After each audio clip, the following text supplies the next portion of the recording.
ಭಾರತದ ಉಕ್ಕಿನ ಮನುಷ್ಯ, ಐರನ್ ಮ್ಯಾನ್ ಆಫ್ ಇಂಡಿಯಾ ಎಂದೇ ಪ್ರಸಿದ್ಧರಾಗಿದ್ದ ಸರ್ದಾರ್ ವಲ್ಲಭಾಯ್ ಪಟೇಲ್ ಅವರು ನಿಜಕ್ಕೂ ಯಾರ ಸಿದ್ಧಾಂತಕ್ಕೆ ಹತ್ತಿರವಾಗಿದ್ರು? ಒಂದು ಕಡೆ ಆರ್ಎಸ್ಎಸ್ ಮೇಲೆ ಪಟೇಲರು ವಿಧಿಸಿದ್ದ ನಿಷೇಧವನ್ನ ಕಾಂಗ್ರೆಸ್ ನೆನಪಿಸಿದ್ರೆ, ಇನ್ನೊಂದೆಡೆ ಬಿಜೆಪಿಯು ಪಟೇಲರನ್ನು ತಮ್ಮ ಸಿದ್ಧಾಂತದ ದೊಡ್ಡ ನಾಯಕನಂತೆ ಬಿಂಬಿಸುತ್ತಿದೆ. ಹಾಗಾದ್ರೆ ಪಟೇಲರ ವಿಷಯದಲ್ಲಿ ಬಿಜೆಪಿ ಮತ್ತು ಕಾಂಗ್ರೆಸ್ ನಡುವೆ ನಡೆಯುತ್ತಿರುವ ಈ ರಾಜಕೀಯ ಸಂಘರ್ಷದ ಅಸಲಿ ಸತ್ಯವೇನು? ಭಾರತದ ರಾಜಕೀಯದಲ್ಲಿ ನಿರಂತರವಾಗಿ ನಡೀತಾ ಇರುವ ಅತ್ಯಂತ ದೊಡ್ಡ ವಿವಾದದ ಬಗ್ಗೆ ನಾವು ಮಾತನಾಡ್ತಾ ಇದ್ದೀವಿ. 1948ರಲ್ಲಿ ಗಾಂಧೀಜಿಯವರ ಹತ್ಯೆಯ ನಂತರ ಆಗಿನ ಗೃಹ ಸಚಿವರಾಗಿದ್ದ ಸರ್ದಾರ್ ವಲ್ಲಭಾಯ್ ಪಟೇಲ್ ಅವರು ಆರ್ಎಸ್ಎಸ್ ಅನ್ನ ಬ್ಯಾನ್ ಮಾಡಿದ್ದು ಯಾಕೆ? ಆ ನಿರ್ಧಾರದ ಹಿಂದಿದ್ದ ಐತಿಹಾಸಿಕ ಕಾರಣಗಳು ಮತ್ತು ಪಟೇಲರು ಆರ್ಎಸ್ಎಸ್ ಬಗ್ಗೆ ಹೊಂದಿದ್ದ ನಿಲುವುಗಳೇನು? ಇಂದು ಬಿಜೆಪಿ ಸರ್ಕಾರ ಸರ್ದಾರ್ ವಲ್ಲಭಾಯ್ ಪಟೇಲ್ ಅವರ ಬೃಹತ್ ಸ್ಟ್ಯಾಚ್ಯೂ ಆಫ್ ಯೂನಿಟಿಯನ್ನ ನಿರ್ಮಿಸಿ ಅವರನ್ನ ತನ್ನ ಐಕಾನ್ ಆಗಿ ಬಿಂಬಿಸಿಕೊಳ್ತಾ ಇರುವುದಕ್ಕೆ ಕಾಂಗ್ರೆಸ್ನ ಪ್ರಬಲ ವಿರೋಧವೇನು? ಈ ವಿಷಯದಲ್ಲಿ ಕಾಂಗ್ರೆಸ್ ನೀಡುತ್ತಾ ಇರುವ ಖಡಕ್ ಉತ್ತರಗಳು ಹಾಗೂ ಇಬ್ಬರ ನಡುವಿನ ಸೈದ್ಧಾಂತಿಕ ಸಂಘರ್ಷಗಳೇನು? ಇತಿಹಾಸದ ಸತ್ಯಗಳು ಮತ್ತು ಇಂದಿನ ರಾಜಕೀಯ ವಿವಾದಗಳ ಬಗ್ಗೆನೇ ಒಂದು ವಿಶೇಷ ವರದಿ ಇದೆ, ಬನ್ನಿ ನೋಡ್ತಾ ಹೋಗೋಣ. ಸ್ನೇಹಿತರೆ, 1948ರ ಜನವರಿ 30ರಂದು ಮಹಾತ್ಮ ಗಾಂಧೀಜಿಯವರು ನಾಥೂರಾಮ್ ಗೂಡ್ಸೆಯಿಂದ ಹತ್ಯೆಗೊಳಗಾದ ಘಟನೆಯು ಸ್ವತಂತ್ರ ಭಾರತದ ಪ್ರಥಮ ಗೃಹ ಸಚಿವ ಹಾಗೂ ಉಪಮುಖ್ಯಮಂತ್ರಿಯಾಗಿದ್ದ ಸರ್ದಾರ್ ವಲ್ಲಭಾಯ್ ಪಟೇಲ್ ಅವರ ನೇತೃತ್ವದ ಆಡಳಿತ ಯಂತ್ರಕ್ಕೆ ಭಾರಿ ಸವಾಲನ್ನ ಒಡ್ಡಿತ್ತು. ಗಾಂಧೀಜಿಯವರ ಹತ್ಯೆಯ ತಕ್ಷಣದ ಪರಿಣಾಮವಾಗಿ 1948ರ ಫೆಬ್ರವರಿ 4ರಂದು ಭಾರತ ಸರ್ಕಾರವು ಗೃಹ ಸಚಿವಾಲಯದ ಮೂಲಕ ಅಧಿಕೃತ ಜ್ಞಾಪನ ಪತ್ರವನ್ನ ಹೊರಡಿಸಿ ರಾಷ್ಟ್ರೀಯ ಸ್ವಯಂ ಸೇವಕ ಸಂಘದ ಅಂದ್ರೆ ಆರ್ಎಸ್ಎಸ್ ಮೇಲೆ ನಿಷೇಧವನ್ನ ಹೇರಿತು. ಈ ಜ್ಞಾಪನ ಪತ್ರದಲ್ಲಿ ಸಂಘದ ಸದಸ್ಯರು ಅಕ್ರಮ ಶಸ್ತ್ರಾಸ್ತ್ರ ಸಂಗ್ರಹಣೆ, ಹಿಂಸಾಚಾರ, ದರೋಡೆ ಹಾಗೂ ಕೊಲೆಗಳಲ್ಲಿ ತೊಡಗಿಕೊಂಡಿದ್ದಾರೆಂದು ಗಂಭೀರವಾಗಿ ಉಲ್ಲೇಖಿಸಲಾಗಿತ್ತು.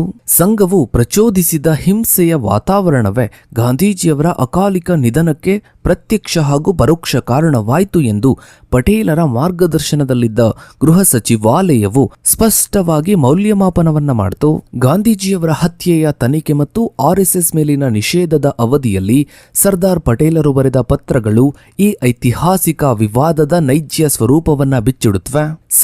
1948ರ ಫೆಬ್ರವರಿ 27ರಂದು ಪ್ರಧಾನಿ ಜವಾಹರ್ಲಾಲ್ ನೆಹರು ಅವರಿಗೆ ಬರೆದಂತಹ ಪತ್ರದಲ್ಲಿ ಪಟೇಲರು ಗಾಂಧೀಜಿಯವರ ಹತ್ಯೆಯ ಸಂಚನ್ನ ವಿನಾಯಕ ದಾಮೋದರ್ ಸಾವರ್ಕರ್ ನೇತೃತ್ವದ ಹಿಂದೂ ಮಹಾಸಭಾದ ತೀವ್ರಗಾಮಿ ವಿಭಾಗವು ರೂಪಿಸಿ ಕಾರ್ಯಗತಗೊಳಿಸಿದೆ ಎಂದು ಆಡಳಿತಾತ್ಮಕ ವರದಿಯಲ್ಲಿ ನೀಡಿದ್ದರು. ಆದರೂ ಆರ್ಎಸ್ಎಸ್ನಂತಹ ರಹಸ್ಯ ಘಟನೆಯು ಯಾವುದೇ ಅಧಿಕೃತ ಸದಸ್ಯತ್ವದ ನೋಂದಣಿ ಅಥವಾ ದಾಖಲೆಗಳನ್ನ ಹೊಂದಿರದ ಕಾರಣ ಅದರ ನಿರ್ದಿಷ್ಟ ಕಾರ್ಯಕರ್ತರ ಪಾತ್ರವನ್ನ ಕಾನೂನಾತ್ಮಕವಾಗಿ ಸಾಬೀತುಪಡಿಸುವುದು ಅತ್ಯಂತ ಜಟಿಲ ಸವಾಲಾಗಿದೆ ಎಂಬುದನ್ನ ಪಟೇಲರು ಎತ್ತಿ ಹಿಡಿದಿದ್ರು. ತದನಂತರ 1948ರ ಜುಲೈ 18ರಂದು ಹಿಂದೂ ಮಹಾಸಭಾದ ನಾಯಕರಾಗಿದ್ದ ಡಾಕ್ಟರ್ ಶ್ಯಾಮ್ ಪ್ರಸಾದ್ ಮುಖರ್ಜಿಯವರಿಗೆ ಬರೆದ ಪತ್ರದಲ್ಲಿ ಪಟೇಲರು ಆರ್ಎಸ್ಎಸ್ನ ವೈಚಾರಿಕ ಪ್ರಭಾವದ ಕುರಿತು ಮತ್ತಷ್ಟು ಕಟು ನಿರ್ಣಯಗಳನ್ನ ಕೈಗೊಂಡ್ರು. ಗಾಂಧೀಜಿಯವರ ಹತ್ಯೆಯ ಪ್ರಕರಣವು ನ್ಯಾಯಾಲಯದಲ್ಲಿದ್ದರೂ ಹಿಂದೂ ಮಹಾಸಭಾ ಅಥವಾ ವಿಶೇಷವಾಗಿ ಆರ್ಎಸ್ಎಸ್ ನಡೆಸಿದ ಚಟುವಟಿಕೆಗಳ ಪರಿಣಾಮವಾಗಿ ದೇಶದಲ್ಲಿ ಸೃಷ್ಟಿಯಾದ ವಿಷಪೂರಿತ ವಾತಾವರಣವೇ ಈ ಗಂಭೀರ ದುರಂತಕ್ಕೆ ದಾರಿ ಮಾಡಿಕೊಡ್ತು ಎಂದು ಇವರು ಪ್ರತಿಪಾದಿಸಿದರು. ಆರ್ಎಸ್ಎಸ್ನ ಸತತ ವಿಚ್ಛೇದ್ರಕಾರ ಚಟುವಟಿಕೆಗಳು ಭಾರತೀಯ ರಾಜ್ಯ ಮತ್ತು ಸರ್ಕಾರದ ಅಸ್ತಿತ್ವಕ್ಕೆ ನೇರ ಬೆದರಿಕೆಯಾಗಿದ್ವು ಎಂದು ಪಟೇಲರು ದಾಖಲಿಸಿದರು.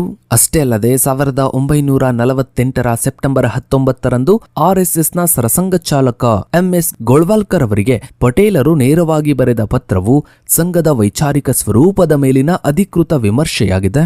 ಹಿಂದೂ ಸಮಾಜವನ್ನ ಸಂಘಟಿಸುವುದು ಗೌರವಾನ್ವಿತ ಕಾರ್ಯವಾಗಿದ್ದರೂ ಅಮಾಯಕ ಮತ್ತು ನಿರಾಶ್ರಿತ ಜನರ ಮೇಲೆ ಕೋಮುವಾದಿ ದ್ವೇಷವನ್ನ ತೀರಿಸಿಕೊಳ್ಳುವುದು ಅತ್ಯಂತ ಖಂಡನೀಯ ಎಂದು ಪಟೇಲರು ಎಚ್ಚರಿಸಿದರು.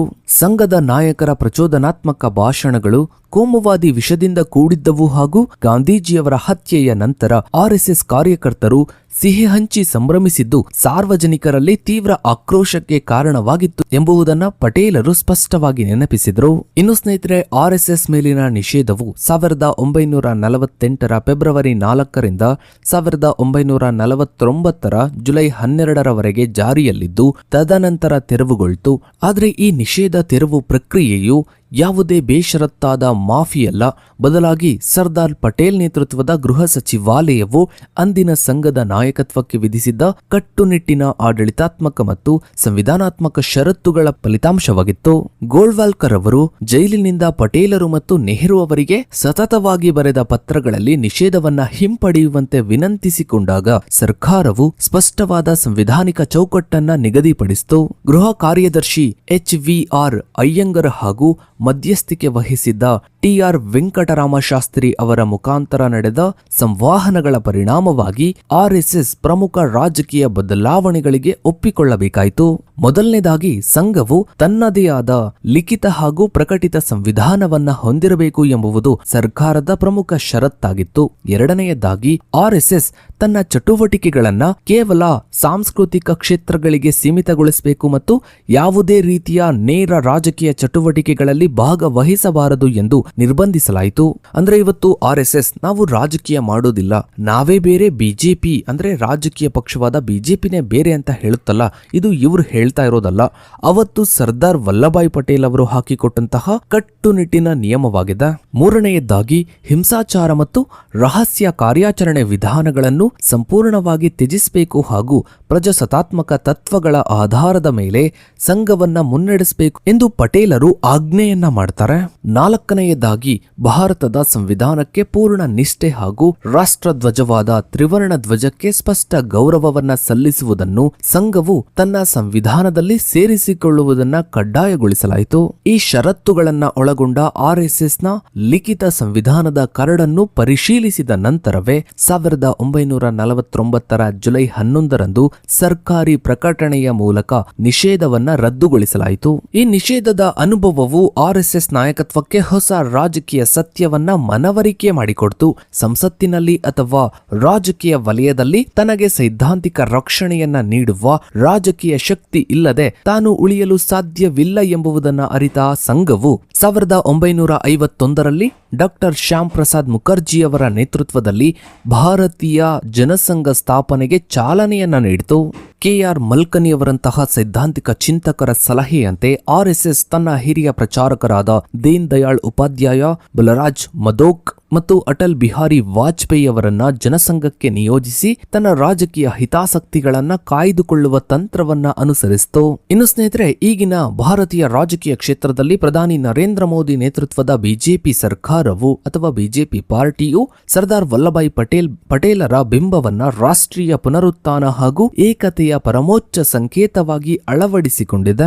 ಗುಜರಾತ್ನ ಕೇವಾಡಿಯಾದಲ್ಲಿ ನಿರ್ಮಿಸಲಾದ ಸ್ಟ್ಯಾಚ್ಯೂ ಆಫ್ ಯೂನಿಟಿ ಪಟೇಲರಿಗೆ ನೀಡಿದ ಗೌರವದ ಪ್ರತೀಕವೆಂದು ಬಿಜೆಪಿ ಪ್ರತಿಪಾದಿಸ್ತಾ ಇದ್ರೆ, ಬಿಜೆಪಿಯ ರಾಜಕೀಯ ಕಥನದ ಪ್ರಕಾರ ಕಾಂಗ್ರೆಸ್ ಪಕ್ಷವು ಜವಾಹರ್ಲಾಲ್ ನೆಹರು ಮತ್ತು ಅವರ ಕುಟುಂಬದ ನಾಯಕರನ್ನು ಮಾತ್ರ ಎತ್ತಿ ಹಿಡಿಯುವ ಉದ್ದೇಶದಿಂದ ಸರ್ದಾರ್ ಪಟೇಲರ ಮಹೋನ್ನತ ರಾಷ್ಟ್ರೀಯ ಕೊಡುಗೆಗಳನ್ನು, ವಿಶೇಷವಾಗಿ 560ಕ್ಕೂ ಹೆಚ್ಚು ಸಂಸ್ಥಾನಗಳನ್ನು ಭಾರತದ ಒಕ್ಕೂಟದಲ್ಲಿ ವಿಲೀನಗೊಳಿಸಿದ ಸಾಹಸವನ್ನು ಇತಿಹಾಸದಲ್ಲಿ ಮೂಲೆಗುಂಪು ಮಾಡಿತು. ಇದೇ ರೀತಿ ಕಾಂಗ್ರೆಸ್ ಹಾಗೂ ಬಿಜೆಪಿ ತಮ್ಮ ರಾಜಕೀಯ ಲಾಭಕ್ಕಾಗಿ ದೇಶದ ಇತಿಹಾಸವನ್ನ, ದೇಶದ ನಾಯಕರ ಇತಿಹಾಸವನ್ನ ತಮ್ಮ ರಾಜಕೀಯ ಲಾಭಕ್ಕಾಗಿ ತಿರುಚುವ, ಬಳಸಿಕೊಳ್ಳುವ ಪ್ರಯತ್ನವನ್ನ ಮುಂದುವರಿಸುತ್ತಲೇ ಇವೆ. ಸೊ ಇದಾಗಿತ್ತು ಸ್ನೇಹಿತರೆ ಇವತ್ತಿನ ಈ ಒಂದು ವಿಡಿಯೋದ ಬಗ್ಗೆ ನಿಮ್ಮ ಅನಿಸಿಕೆ ಅಭಿಪ್ರಾಯಗಳನ್ನ ತಪ್ಪದೇ ಕಮೆಂಟ್ ಸೆಕ್ಷನ್ ಅಲ್ಲಿ ಕಮೆಂಟ್ ಮಾಡಿ. ಹಾಗೆ ವಿಡಿಯೋಗೊಂದು ಲೈಕ್ ಮಾಡ್ತಾ ವಿಡಿಯೋನಾದಷ್ಟು ಎಲ್ಲ ಕಡೆ ಶೇರ್ ಮಾಡಿ. ನೀವಿನ್ನು ನಮ್ಮ ಚಾನಲ್ಗೆ ಸಬ್ಸ್ಕ್ರೈಬ್ ಆಗಿಲ್ಲ ಅಂದ್ರೆ ಕೆಳಗಡೆ ಕಾಣ್ತಾ ಇರೋ ಸಬ್ಸ್ಕ್ರೈಬ್ ಬಟನ್ ಕ್ಲಿಕ್ ಮಾಡಿ. ಹಾಗೆ ಪಕ್ಕದಲ್ಲಿ ಕಾಣೋ ಬೆಲ್ ಐಕಾನ್ ಕೂಡ ಕ್ಲಿಕ್ ಮಾಡಿ. ಥ್ಯಾಂಕ್ಸ್.